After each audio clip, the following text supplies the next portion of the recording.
Because hey everyone, if you're also a developer and if you're not living under a rock, then तुमने AI के बारे में सुना होगा एंड कैसे AI हर जगह टेक ओवर कर रहा है, चाहे कोडिंग हो चाहे पेंटिंग हो, थंबनेल्स क्रिएट कर रहा है, वीडियोस क्रिएट कर रहा है, कोड जनरेट कर रहा है, कोड रिव्यू कर रहा है, I mean lots of things right. तो इफ यूर अ डेवलपर, तुम्हारे मन में कभी ना कभी आया होगा कि why can't I create something like this. While money is the factor here but the tech isn't. अगर तुम्हें सीखना है कि AI कैसे काम करता है, वेक्टर एम्बेडिंग्स क्या होती है, how the math comes into play, and ये सारा टेक्निकल जार्गन क्या है that makes it all possible, बने रहो इस वीडियो के अंदर. इस वीडियो में हम डिस्कस करने वाले हैं वेक्टर एम्बेडिंग्स के ऊपर, कौन से अल्टरनेटिव हमारे पास ऑप्शंस हैं to utilise the vector embeddings, किस डेटाबेस का इस्तेमाल करते हैं, how the recommendation engine works as a whole, how the semantic search works. इस वीडियो के अंदर ना, इफ यूर अ डेवलपर और if you're an aspiring developer या फिर एक जस्ट टैकी जिसको पसंद है चीज़ों को समझने का कि ये चीज़ें कैसे काम करती है, यूट्यूब का रिकमेंडेशन कैसे काम करता है, किसी वीडियो को उठाकर हम लोग AI को इम्प्लीमेंट कैसे कर सकते हैं, सर्च इंजन कैसे काम करते हैं, वॉइस एनालिसिस कैसे कर सकते हैं AI का इस्तेमाल करके ना, all the plenty good things that you can imagine. इन सबको अगर जानना है कि fundamentally how they work and how vector embedding comes into play, बने रहो इस वीडियो में. इस वीडियो में सीखने वाले सारी चीज़ें. So without wasting time, let's get into it. Alright, so vector embedding को समझने के लिए ना हमें उसके कई सारे क्रूशियल पॉइंट्स को भी समझना होगा कि वेक्टर एम्बेडिंग्स को रिप्रेजेंट कैसे करते हैं. हमें ये भी समझना होगा बिकॉज विजुअलाइजेशन इज अ की फैक्टर हियर. नाउ हम इस आर्टिकल को फॉलो करने वाले हैं फ्रॉम टाइगर डेटा, जो एक्सप्लेन करता है beginner's guide to vector embeddings. Here इसने एक ग्राफ रिप्रेजेंट किया है. ग्राफ के अंदर इट इज क्लियरली मेंशन कि यहाँ पर एक एरे है एंड इस एरे के अंदर we have some vectors. Vectors being vector of 1/1, vector 1/2, to vector of 1 to n. इस तरीके से there is a multi-dimensional array जहाँ पर मल्टीपल वेक्टर्स को मल्टीपल ब्लॉक्स में रिप्रेजेंट करने की वेक्टर का एक अरे ये है, दूसरा ये है, तीसरा ये है. तो this is a nested array and this is what you call a multi-dimensional array. Now multi-dimensional array is something that is very crucial because vector embedding से समथिंग जिसका इस्तेमाल करके मैं I am just going to give you the answer in actual. Vector embedding से इस्तेमाल करके हम लोग किसी भी वर्ड की सिमेंटिक मीनिंग को कैप्चर करते हैं. These are too much technical words for you if then understand this, कि किसी वर्ड की मैथमेटिकल रिप्रेजेंटेशन निकालते हैं. बिकॉज अगर हम बोलते हैं कोई भी sentence to if you give any input to the computer doesn't understand your English, the computer doesn't understand any of your alphabets, right? It converts everything into binary, zeros and ones. Fundamentally, it converts everything into a number, right? Now, focus on that number because now we have established that computers understand only the numbers. So, जब हम computer को AI का बोलते हैं, AI is also a piece of computer, right? तो AI को जब बोलते हैं कि what's a cat, what's a dog, and हम बोलते हैं कि AI को फिगर आउट करके डॉग क्या है, कैट क्या है, तो AI फिगर आउट करता कैसे? How does it understand what it means to be a cat, what it means to be a dog? How does it understand कि सैड का मतलब दुखी होता है? How does a machine understand the semantic meaning of a sentence और a word per se? So this is how with mathematical operation with some mathematics we convert. अब मैं depth में इस लेक्चर में नहीं जाने वाला बिकॉज हम किसी और लेक्चर में उस डेप्थ को एक्सप्लोर करेंगे. Because AI as a whole कि अगर मैं पार्ट्स के डेप्थ में जाने लगूंगा, this is going to be very lengthy and I don't want to convert this video into a course. So इसको हम ऊपर से थोड़ा हाईलाइट करेंगे because as a developer if you starting out you don't need that much depth, right? You don't need to be a pretty good at mathematics to understand this. Is just understand that तुमने arrays में deal किया है. Multiple objects भी होते हैं arrays में, उसी प्रकार से यहाँ पर वो मल्टी डायमेंशनल एरेज होती है कि मल्टीपल नेस्टेड ऑब्जेक्ट्स होते हैं. उस प्रकार से यहाँ पर हमारे पास ऑब्जेक्ट्स हैं एरे के अंदर एंड वो क्या ऑब्जेक्ट्स हैं? Vectors. And let me show you with a better example. If I have,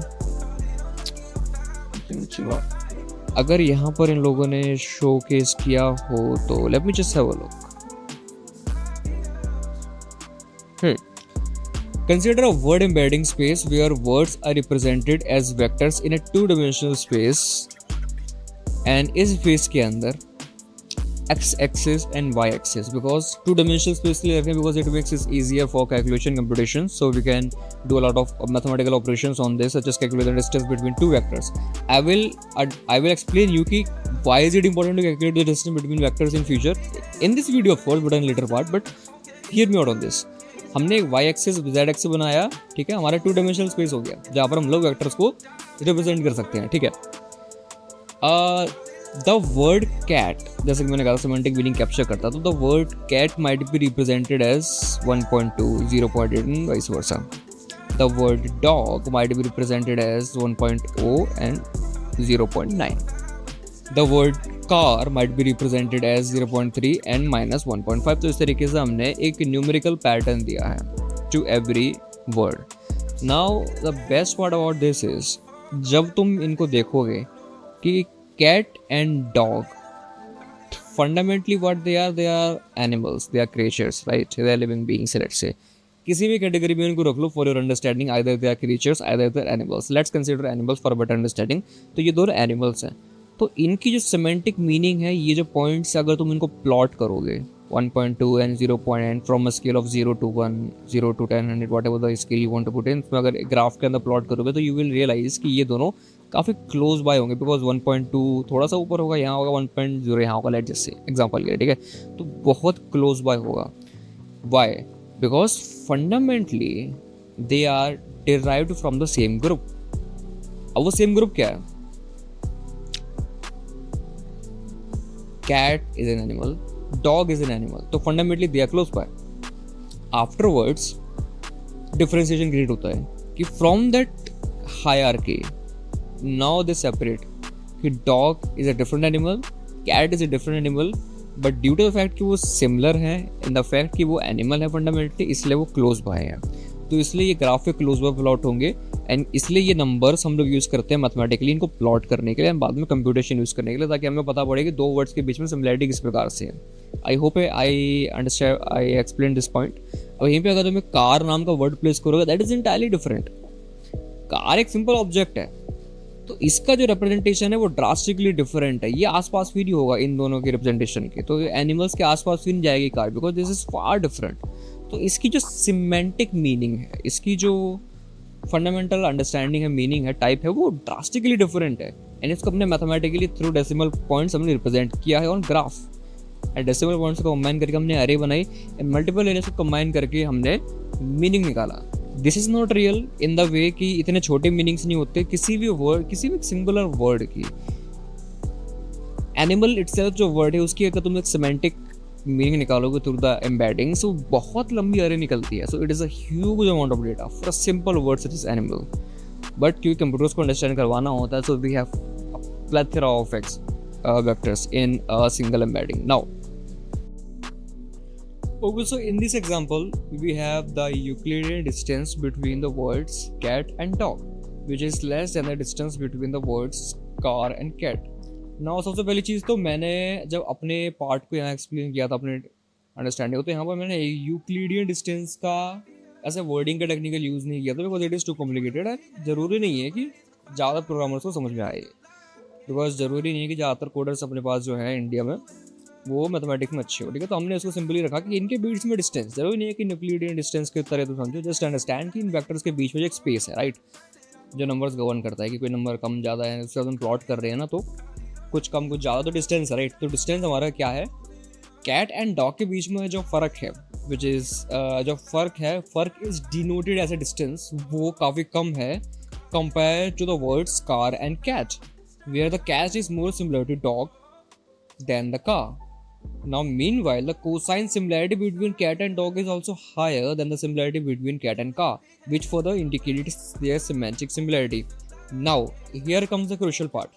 हमने एक चीज़ establish कर ली कि there is a distance factor, ठीक है।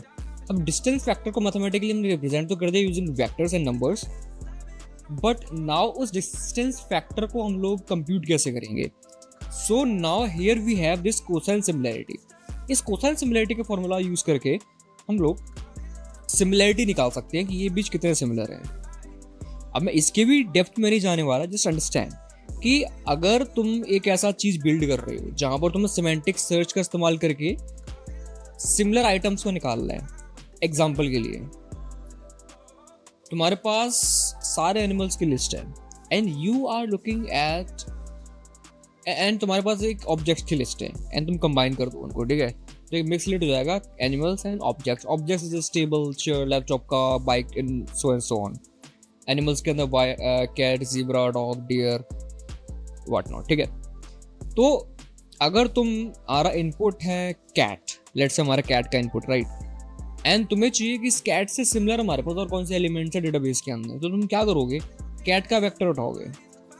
टॉप के की एक रैंकिंग होती है, टॉप के की रैंकिंग करोगे, with the vector of cat and you'll figure out कि given the list of vectors, सारे vectors के बीच में कौन सी वेक्टर की अरे, कौन से वेक्टर की ऐसी मल्टी डिमेंशनल अरेज होती है हर एक चीज के लिए, तो कौन सी अरे सबसे ज्यादा सिमिलर है विद द अरे ऑफ कैट। तो जो वर्ड सबसे ज्यादा क्लोजर रहेगा, distance using the cosine similarity, distance वाला पॉइंट याद रखो, सिमिलैरिटी तुम समझ जाओगे। तो जितना जो सबसे पास रहेगा कैट के, क्लोजर रहेगा, closest, that would be the similar, right.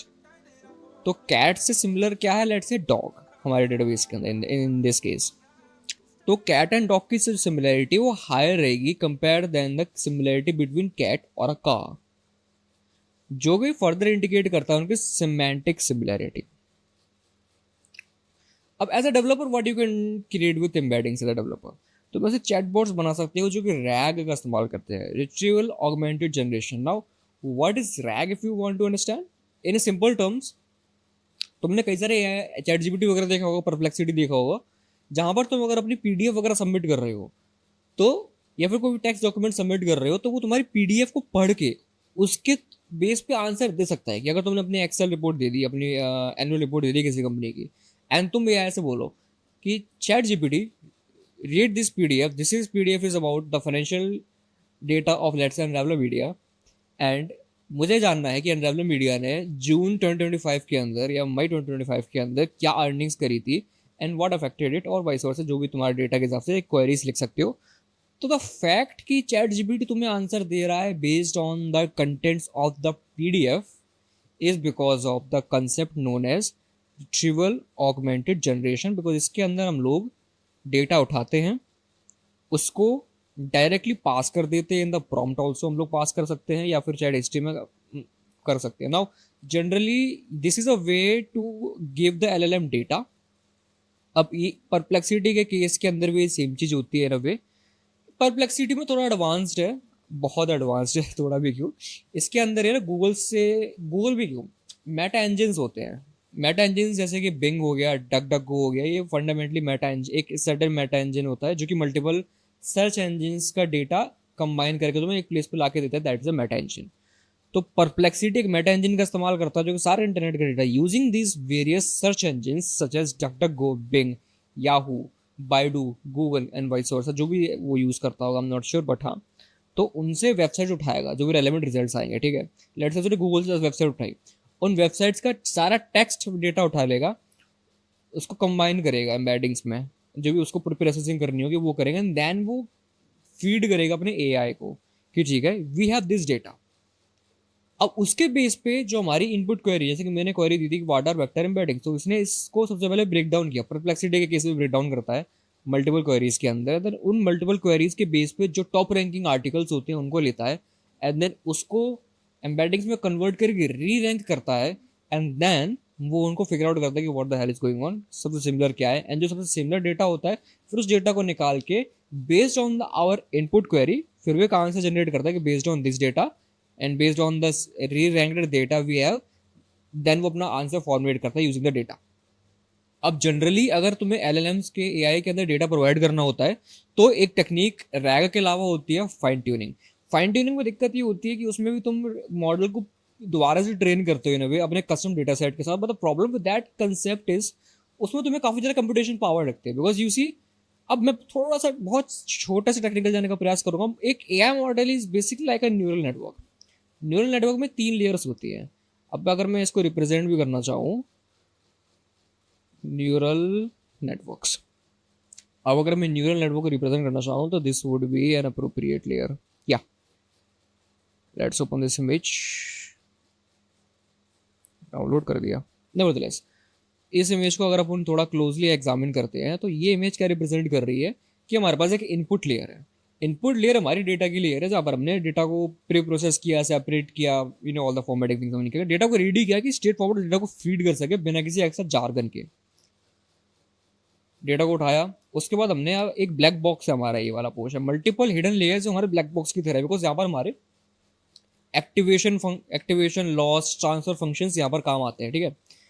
उसके बाद आउटपुट लेयर है कि सारा डेटा को प्रोसेस करने के बाद उसके अब यहाँ पर वेक्टर जनरेशन होता है। By the way if you don't know it yet, let's assume you don't know it यार, तो वेक्टर वाला पार्ट हमारे एआई के कोर में भी है, बिकॉज एआई के अंदर जो हम इंटरनेट का इतना सारा डेटा फीड कर रहे हैं तो train it, how does it able to make sense of what the fuck I am receiving, is by converting the input data जो उसको इनपुट लेयर से मिला है, converting this input layer data into embeddings, and then उस embeddings को utilize करता है वो to make sense out of it, and then हम लोग मैथमेटिकल फॉर्मूलाज रन करते हैं, कोड रन होता है ब्लॉक्स में which is basically use to handle the data, passing the data, and then model weights generate होते हैं. You can understand model weights as if these hidden layers, ये जो nodes है ना लेयर्स के अंदर इतने, लेट्स कंसिडर देम वेट्स. तो इवेंचुअली ऐसे ऐसे मॉडल हमारा बिल्ड होता जाता है.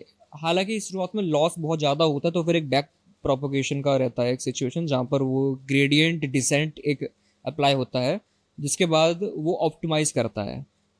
ठीक है, कई प्रकार की टेक्निक्स होती हैं to optimize a model, reinforcement learning होती है, एक सिचुएशन में तो उसको डेटा पकड़ा देते हैं वो खुद ही फिगर आउट करता है, you know there are ways. हम किसी और वीडियो में जब उसमें जाएंगे प्रिपेयर हुए एकदम से डिटेल में, बट अभी के लिए जस्ट अंडरस्टैंड कि वेक्टर्स का इस प्रकार से यहाँ पर रोल प्ले होता है.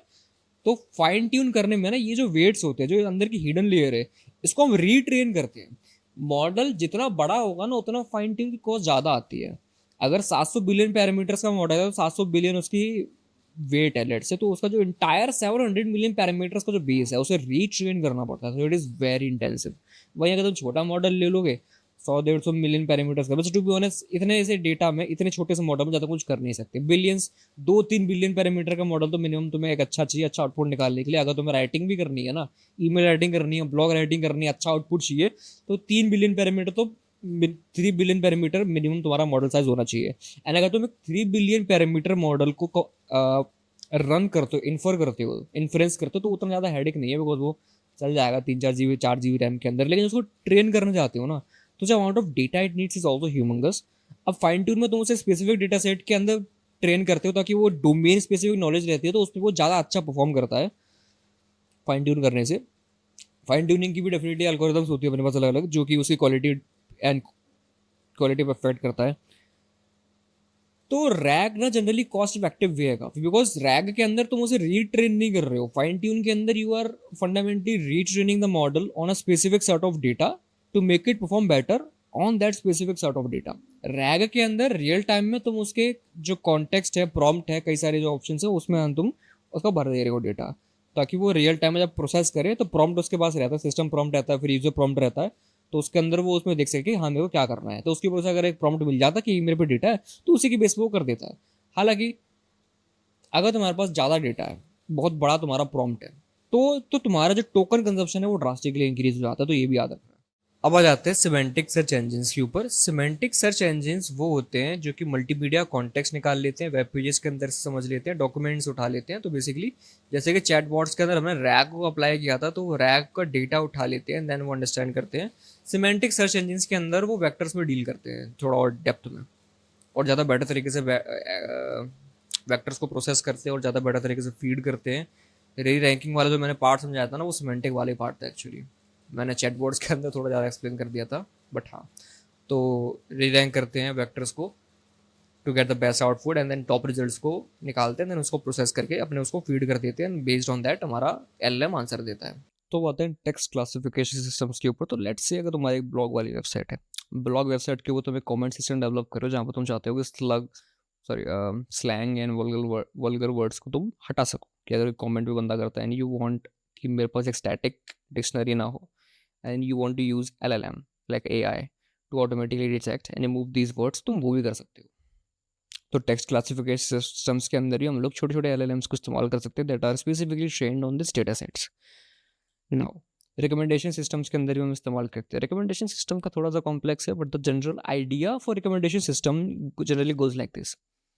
तुम्हारे पास एक सेट ऑफ आइटम है जो यूजर को पसंद है, the main base user that we are targeting, let's say me, and then हम उसके रिलेटेड जो ऑब्जेक्ट इटसेल्फ है जो मुझे पसंद है, लेट्स से मुझे एक ब्लॉग पोस्ट है, मेरे जो प्लेटफॉर्म है ब्लॉगिंग का iQume, उसके ऊपर अगर मैंने रिकमेंडेशन इंजन लगाया तो how it would work is, मैं पहले देखूंगा कि मुझे क्या पसंद है, फिर मैं देखूंगा कि इसकी और यूज़र्स को क्या पसंद है. लेट्स से how would I do that? Because इस पर्टिकुलर पोस्ट जिसको मैं पसंद करता हूँ, मैं देखूंगा कि और कौन सी यूजर्स लेट से इसको पसंद करते हैं. This is one way to do it. You can tweak it based on your data. जितना ज़्यादा डेटा उतना अच्छा तुम्हारे पास पैरामीटर्स रहते हैं to play around with. General goes like this, easy one goes like this. तो मैंने निकाल लिया कि कौन कौन से और यूजर्स हैं वो appreciate this sort of data. Okay, अब मैं ये देखूंगा कि जो यूजर्स की लिस्ट मेरे पे आई है वो यूजर्स को कौन सी पोस्ट पसंद है. तो you know there is a hierarchy. अब उनके ऊपर भी मैं सिमेंटिक रैंकिंग कर सकता हूँ. कि अब मेरे पास एक लिस्ट आ गई कि इन यूजर्स को ये पोस्ट पसंद है. हर यूजर की 10 पोस्ट हैं, 10 यूजर से 100 पोस्ट अपने पास आ गई हैं. अब मैंने उनको री रैंक करूंगा कि जो बेस पोस्ट है या फिर let's say set of post है मेरे पास, ठीक है, मल्टीपल पोस्ट, उन पोस्ट के अगेंस्ट में यूजर्स की पोस्ट जो हमारे पास आई है उनको री रैंक करेंगे उसके अगेंस्ट में कि सबसे सिमेंटिक सिमिलर कौन है, सबसे ज़्यादा क्लोजेस्ट वेक्टर्स किसके हैं. उन पोस्ट को मैं अपनी नेक्स्ट रिकमेंडेशन को शो कर दूंगा अपने ब्लॉग के ऊपर. तो that is one way to do it. Now अब एक बार डिस्कस करते हैं how to create vector embeddings for your data.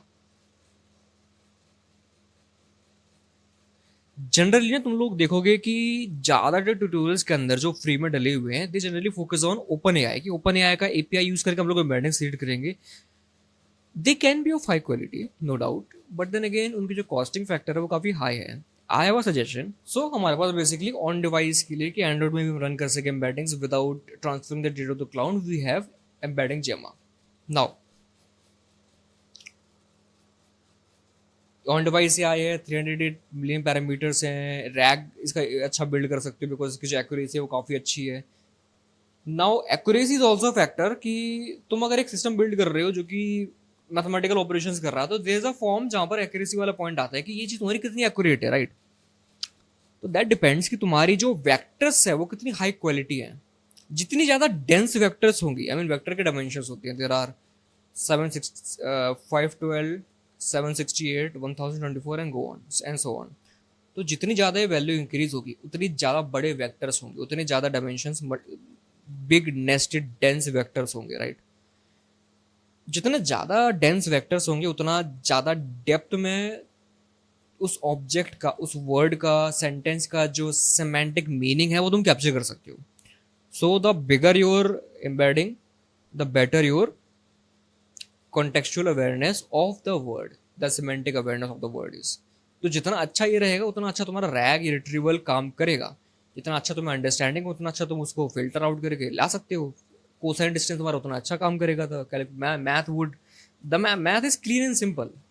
The higher quality of the, जितना हायर क्वालिटी हमारे पास वेक्टर्स रहेंगे उतना अच्छा हमें रिट्रीवल मिलेगा. बात करता हूँ जितना उतना अच्छा हमारा फिल्ट्रेशन सर्चिंग रहेगा. एम्बेडिंग जेमा है एक ऑप्शन जिसको तुम लोकली चला सकती हो जो कि लाइक 200 MB रैम लेगा मुश्किल से एंड ऑलरेडी बहुत अच्छी एक्यूरेसी 60% की एक्यूरेसी देता है. It is good. But let's say तुम एक सिस्टम बना रहे हो जहाँ पर तुम्हें डेवलपर हो, तुम्हें चाहिए कि मुझे ऑन डिवाइस नहीं, मुझे क्लाउड में चाहिए, मैं एपीआई कनेक्ट कर दूंगा, मेरा सर्वर वाली बातचीत है, ठीक है. तुम्हारे पास गूगल जेमिनाई एम्बेडिंग्स आती हैं. ये फ्री टायर का मैं डेटा बता रहा हूँ. ये रिक्वेस्ट पर मिनट है. पर मिनट में तुम 100 रिक्वेस्ट कर सकते हो. टोटल 30,000 है टोकन पर, टोकन 30,000 पर मिनट टोकन तुम्हें साइज मिल जाएगा, ठीक है. 1,000 रिक्वेस्ट तुम पर डे सेंड कर सकते हो. तो these are very generous offerings in a free tier when it comes to these things, right. तुम इसको यूटिलाइज करके अगर प्रोडक्शन में निकालोगे तो तुम इसके बॉटल नेक हिट कर दोगे, लिमिट्स हिट कर दोगे. बट अगर तुम लोकल इन्वायरमेंट में खेल रहे हो and you don't have that much requirements in local, right, तुम अकेले टेस्ट कर रहे हो एंड देन बेसिक चाहिए, तो तुम्हें इतना जल्दी हिट नहीं होगा and you actually feel the power of them. And eventually तुम इसे प्रॉपरली अगर इंप्लीमेंट कर दो अपने एप्लीकेशन के अंदर, दैट वुड गुड. बट अगर पोर्टफोलियो बना रहे हो, Gemini embeddings are also good. और तुम एम्बेडिंग जेमा यूज़ कर सकते हो अगर लोकल डेमोन्स्ट्रेशन करना है कि 200 MB या उससे भी कम वो रैम लेगा. It is pretty good actually. तो तुम ये ऑप्शन का इस्तेमाल कर सकते हो बिकॉज ओपन एआई का जो एम्बेडिंग मॉडल है जो कि इस गाइड के अंदर भी इन लोगों ने ओपन एआई का इस्तेमाल कर रखा है, this will cost you and this is server side. तो सर्वर साइड जाना है, गो फॉर जेमिनी, फ्री है. I am just on being honest on that. That's why I am recommending that. अगर लोकल फर्स्ट रहना है तो embedding Gemma is really great. Otherwise Qwen use कर सकते हो बट वो रैम ज़्यादा खाएगा. Considering the amount of RAM and the 1% accuracy difference, embedding Gemma is best given the size of it. Okay, तो ये पाइथन के अंदर हमने सिंपली एक एपीआई रिक्वेस्ट कॉल करी है जहाँ पे हमने मॉडल स्पेसिफाई कर दिया है. हमारा इनपुट टेक्स्ट है कि किस चीज़ का हमें एम्बेडिंग चाहिए एंड हमें फॉर्मेट मिल जाएगा, हमें फ्लोटिंग पॉइंट चाहिए डेसिमल वैल्यूज़ के अंदर। एंड हमने एम्बेडिंग का एक जेसन हमें रिसीव होगी जिसके अंदर डेटा ऑब्जेक्ट के अंदर से फर्स्ट इंडेक्स के अंदर से हमने उसकी एम्बेडिंग ऑब्जेक्ट को निकाल लिया, and this is the embedding object. अब इस चीज़ को एक बार थोड़ा जूम इन करके एनालाइज करते हैं कि व्हाट दिस थिंग इज। ये सेव कर ले रहा है nevertheless. Let's see what this is. तुम्हें दिख रहा है इतने सारे माइनस के वैल्यूज हैं, plus normal decimal fraction values हैं। ये सब ना एक अरे है, अरे ऑफ एम्बेडिंग, एम्बेडिंग इक्वल्स ये एक अरे आ रही है। अरे के अंदर मल्टीपल ऑब्जेक्ट्स होते हैं ना, ऐसे कॉमास हैं, तो मल्टीपल इसमें वैल्यूज आ रही हैं। This is what embeddings are. तुम्हारे पास ऐसे मल्टीपल एम्बेडिंग्स रहेंगी, इतनी बड़ी लिस्ट ऑफ, इससे भी बड़ी लिस्ट गई नीचे, उसने स्क्रीनशॉट फुली दिखाया, बट हाँ इससे बड़ी लिस्ट होती है just for a simple text such as this. बहुत बड़ी बैटिंग होती है, बहुत स्टोरेज खाती है, स्टोरेज का फटका तो रहेगा तो वो थोड़ा सा, इसलिए इसके लिए एक सेपरेट डेटाबेसेस आते हैं जो कि मैं इस वीडियो में आगे डिस्कस करने वाला हूँ। That's the main promise of the video कि मैं वीडियो क्यों बनाना चाहता था। These are the reason. And second, तुम स्टोर कैसे कहाँ कर सकते हो। तो नाउ वी हैव एस्टैब्लिश्ड कि ये एम्बेडिंग्स होती हैं। एम्बेडिंग कैसे क्रिएट कर सकते हो, एम्बेडिंग क्या होती है, एम्बेडिंग के क्रिएट करने के माध्यम क्या क्या हमारे पास, local first, online, paid, free, हमने सब देख लिया। अब आता है how to store embeddings, main part. अब जनरली क्या प्रीटेक्स्ट रहता है कि traditional databases are not enough to handle complexity of vector data, making it difficult to analyze it and extract meaningful insights. This is where vector database come in. These are specialized databases designed to handle vectors and can efficiently store and retrieve vector embeddings. On that note, by default जो MongoDB आता था, जो हमारा SQL आता था, SQLite आता है, PostgreSQL आता है, by default there was a time कि वो वेक्टर्स को सपोर्ट नहीं करते थे, because vector was not normalize जितना वो आज के समय में AI के हाइप में हो गया है। तो पहले नहीं था, तो पहले ना उनमें सपोर्टेड नहीं थे, लेकिन आज के समय में तो SQLite ले लो यूजिंग libSQL, आई थिंक, हाँ libSQL, I'm not sure of the SQLite itself, but libSQL is a fork of SQLite which is far better. libSQL is far better, तो उसके अंदर ये ऑप्शन हमें मिलता है। And then there are PostgreSQL के अंदर भी हमें वेक्टर को स्टोर करने का एक स्पेस मिलता है, MongoDB के अंदर ही वेक्टर स्टोर करने का। तो आज के समय में जो ट्रेडिशनल डेटाबेसेस है वो भी हमें अपॉर्चुनिटी देते हैं कि सर आके तुम भी हमारे को as a vector database utilize कर सकते हो। बट एक ट्रेडिशनल वेक्टर डेटाबेस जो होता है कि जो प्योर वेक्टर्स के लिए ही बना है, that has its own strengths. And मैं शो करूंगा सबसे पहले, तो सबसे पहले तो मैं शो करना चाहता हूँ SQLite, Terso या फिर Turso SQL, however you want to pronounce it। मैं इन लोगों को बहुत हैवीली यूज करता हूँ अपने प्रोजेक्ट्स के अंदर, because they are free, they are fast, they are really fast, they are really scalable, they are really great. And अभी इन लोगों ने ये पूरा डेटाबेस को, SQLite को रीराइट किया था रस्ट के अंदर, libSQL निकाला था, विच इज़ फार स्केलेबल, बहुत ज़्यादा कनेक्शंस बना सकते हो कंपेयर टू जो थ्रूपुट है कनेक्शंस का, काफ़ी बेटर है। नॉर्मल SQLite जो हमारा होता था उससे तो बेटर है, libSQL फार बेटर है। मैं इसको प्रोडक्शन में यूज़ करता हूँ बेसिकली, काफ़ी आता है, ठीक है। एंड Terso SQL बहुत मक्खन चीज़ है। इसके अंदर इन लोगों ने ना वेक्टर डेटाबेस भी इंप्लीमेंट कर दिया है। तो अगर तुम एक फ्री अल्टरनेटिव ढूंढ रहे हो जहाँ पर तुम्हें ह्यूमंगस स्टोरेज मिले, एंड एक सर्वलेस प्लेटफॉर्म हो जहाँ पर पे एज यू गो मॉडल हो, जबकि जितना यूटिलाइज करे उतना ही तुम्हारा खर्चा आ रहा है, एंड फ्री टायर बहुत जबर लेवल का हो, SQLite और Terso SQL is the way to go. I've been using them. ये स्पॉन्सर्ड नहीं है by any means, I am a very small channel, they don't even know about you for that matter, but मैं इनके production में इस्तेमाल कर रहा हूँ अपने ब्लॉग के अंदर, and they have been really great actually. And की performance are really rock solid, latency वगैरह, राइट, रीड, सारी speeds latency are very very good, इसलिए मुझे पसंद है।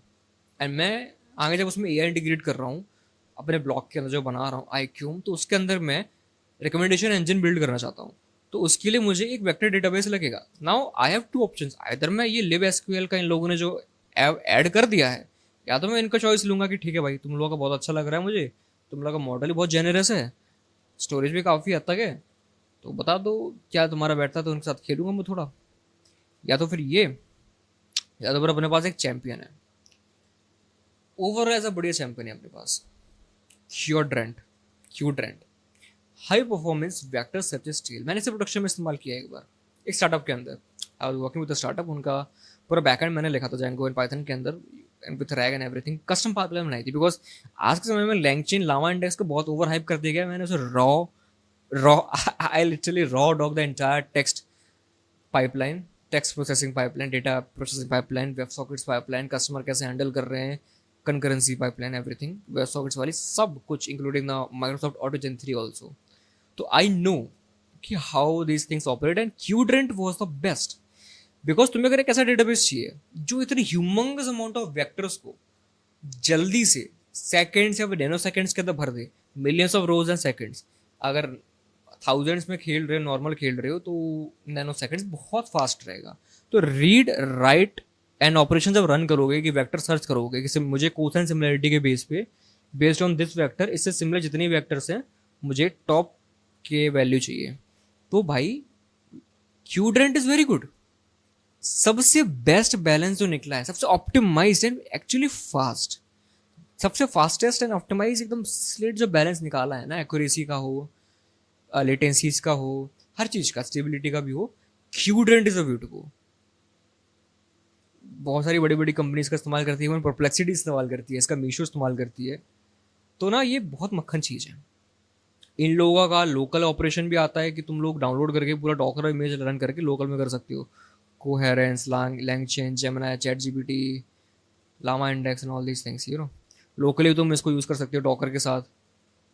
तुम इनका एपीआई मिलता है जिसमें तुम सर्वर पे से होस्ट कर सकते हो, एडवांस सर्चिंग कर सकते हो, तुम इससे कई चीज़ बना सकते हो, जैसे कि हाई डायमेंशनल डेटा, क्योंकि मैंने बताया था vectors are very high dimensional things, nested arrays रहती है, तो उसमें तुम बिल्ड कर सकते हो। अब हर वेक्टर सर्च में अपने आप को बोल्डली प्रूव करेगा मेरे पे एडवांस सर्च है, मेरी एक्यूरेसी है, मेरा ये है, लेटेंसी मेरा वो, but coherent real production world में मक्खन चीज़ है। आंख बंद करके तुम कोहेरेंट पर जा सकते हो। That's my take on this. Recommendation system build करना हो, रैक बिल्ड करना हो, डेटा एनालिसिस एनोमली डिटेक्शन करना हो, या फिर एजेंटिक पाइपलाइंस बनानी हो, Qdrant is the way to go my friend. And Qdrant paid भी हो सकता है, फ्री भी हो सकता है। अगर तुम लोकली चलाते हो तो फ्री रहेगा, अगर तुम फ्री टाइम में रहते हो जो कि ज़्यादा समय नहीं रह पाओगे, बिकॉज इवेंचुअली ये दिक्कत देगा, बिकॉज इनका जो क्लाउड है, क्लाउड का जो फ्री टीयर है वो एक्चुअली उतना जेनरस नहीं है। दैट्स एंटायर रीज़न कि मैं कंसिडर कर रहा था कि मुझे एसक्यूएलाइट क्यों देखना चाहिए, बिकॉज उनका जो फ्री टायर है वो बहुत जेनरस है। मैं एक बार इनका भी फ्री टायर तो मैं दिखा देता हूँ, so you have a better understanding. अगर हम इसके होम पेज पर जाते हैं, क्लाउड प्राइसिंग है, तो इतनी देर इस स्लाइड के सामने बैठकर मेरी आंखें चौंधे आ चुकी है, टू बी ऑनेस्ट। तो इनका जो फ्री टायर, इसके अंदर तुम 100 बना सकते हो, बिकॉज सर्वरलेस है, तो ये बहुत तगड़ी स्केलेबिलिटी देता है। इसे तुम मल्टी टेनेंट एप्लीकेशन बना सकते हो, लेकिन मैं अगर मल्टी टेनेंट एप्लीकेशन नहीं बना रहा हूँ, मैं एक सिंगल डेटाबेस के ऊपर लोड रख रहा हूँ, तो it is pretty good to me. Monthly पूरे डेटाबेस को एक्टिव रख सकते हो, ऑल गुड। 5 GB तक की तुम्हें टोटल स्टोरेज मिल जाएगी, विच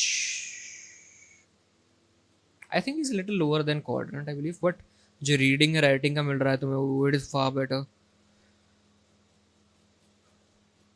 इन दोनों के पीछे एक्चुअली हैव टू वेरीफाई कि कौन सा मुझे फास्ट ऑपरेशन करके दे रहा है, कौन सा मुझे बजट में अच्छा दे रहा है, एंड एवरीथिंग। बिकॉज स्टोरेज के लिए if you are using Turso SQL just as a database पर से, इट इज प्रीटी गुड।